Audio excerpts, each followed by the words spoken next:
Let me take you back to 2017. I was a chaplain for the Tustin Police Department in Orange County, California.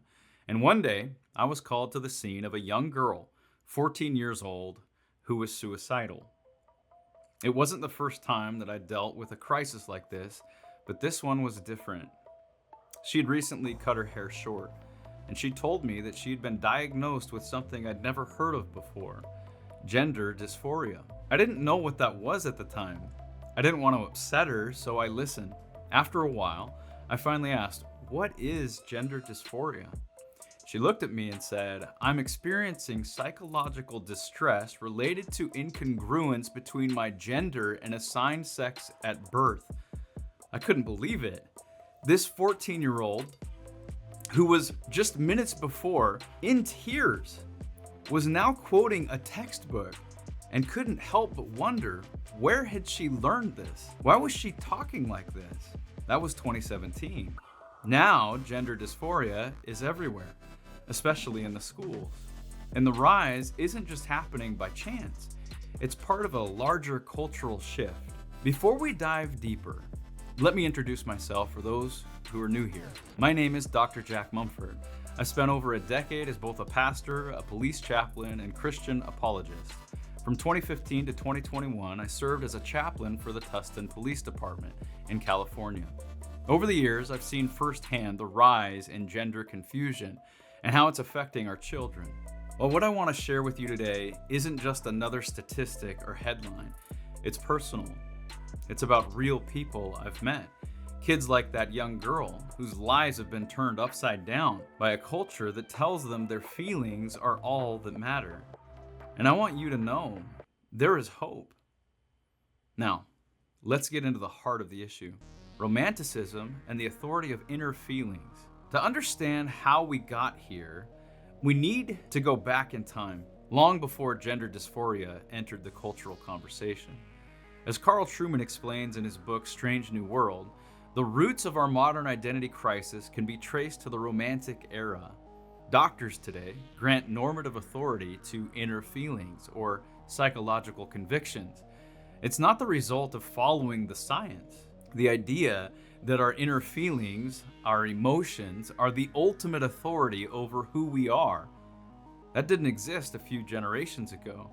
As Trueman points out, if you had told my grandfather someone was a woman trapped in a man's body, it would have sounded like nonsense to him.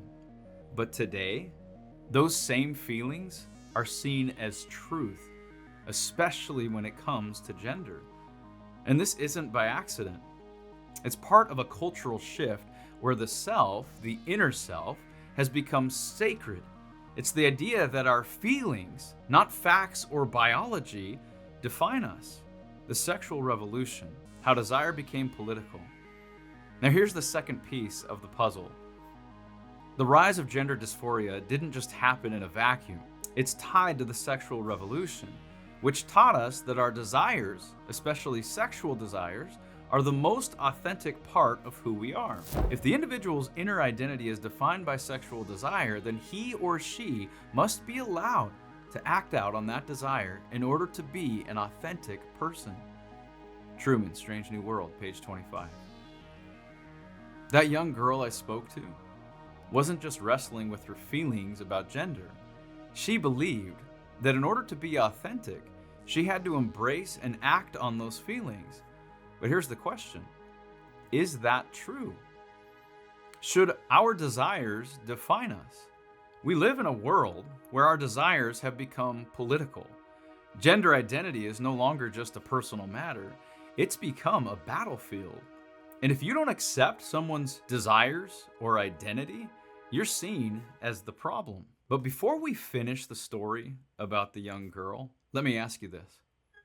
What if the very thing our children are being told will set them free, following their feelings and desires, is actually what's trapping them? In a moment, I'll share what happened with that young girl and how things unfolded. But first, let's talk about the social and cultural forces that are shaping how kids are seeing the world. Now, here's something you might not have thought about. It's not just individual feelings or desires that shape identity. As Carl Trueman explains, we live in a social imaginary. That means the way we think about the world is shaped by culture, not just by rational arguments or facts. The way we think about the world is not primarily by way of rational arguments. It is much more intuitive than that. Trueman, Strange New World, page 28. Our kids are constantly being shaped by what they see on TikTok, YouTube, and social media influencers. The idea that their feelings define who they are is being reinforced by these cultural voices, and it's being presented as unquestionable truth. This is the world we live in.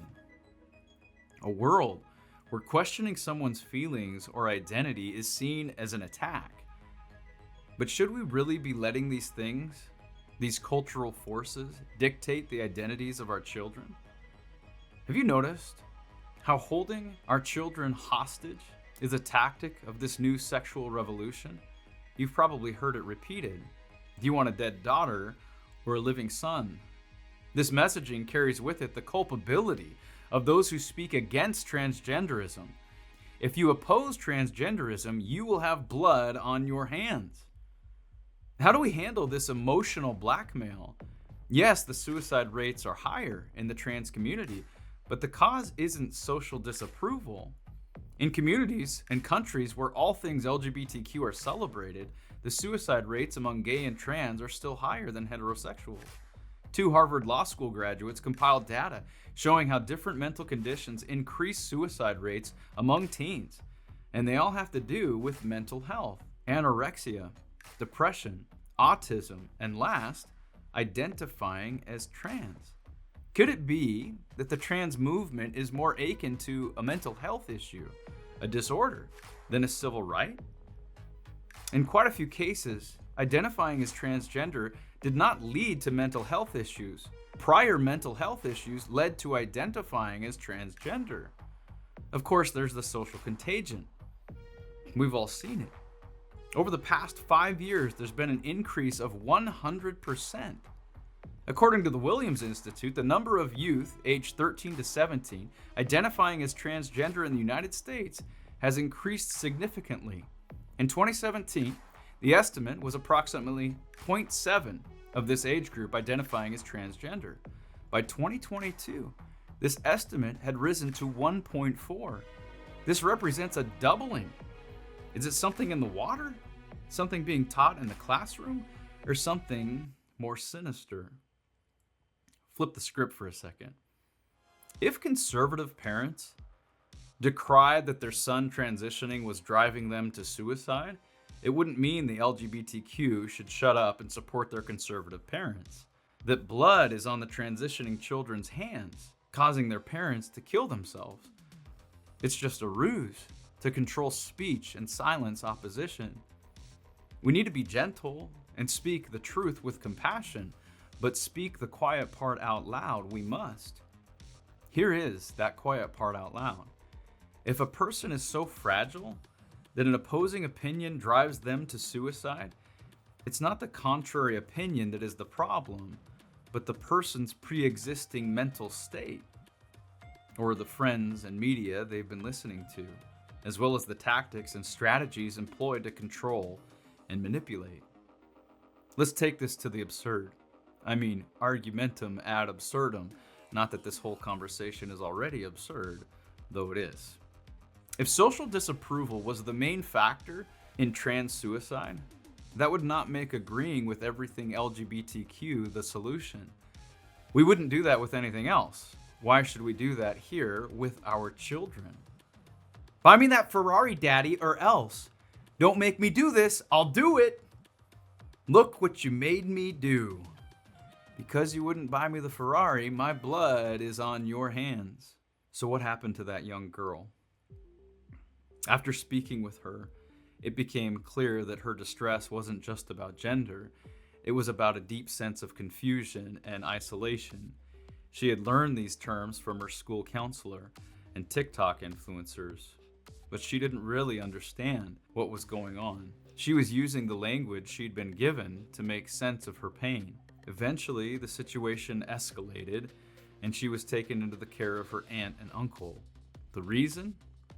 Her parents weren't accepting of her new identity. The heartbreaking part is, she had orchestrated the entire suicide attempt just to force them into compliance.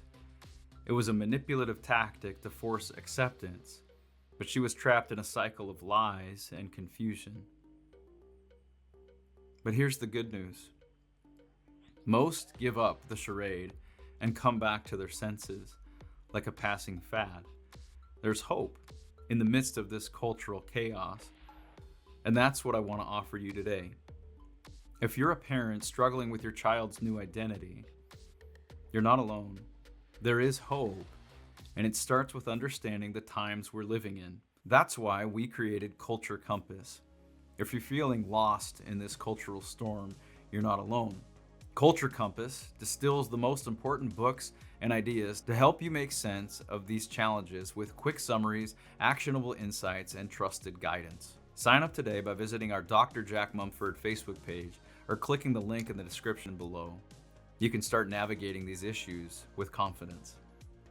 This month's resource is a helpful summary of Carl Trueman's book, Strange New World. It will help you think in unthinkable times, the goal of this channel, so that you can say the quiet part out loud. Thanks for watching Quiet Part Out Loud. Remember, the truth isn't always loud, but it cannot be silenced. Stay informed, stay faithful, and keep speaking the quiet part out loud.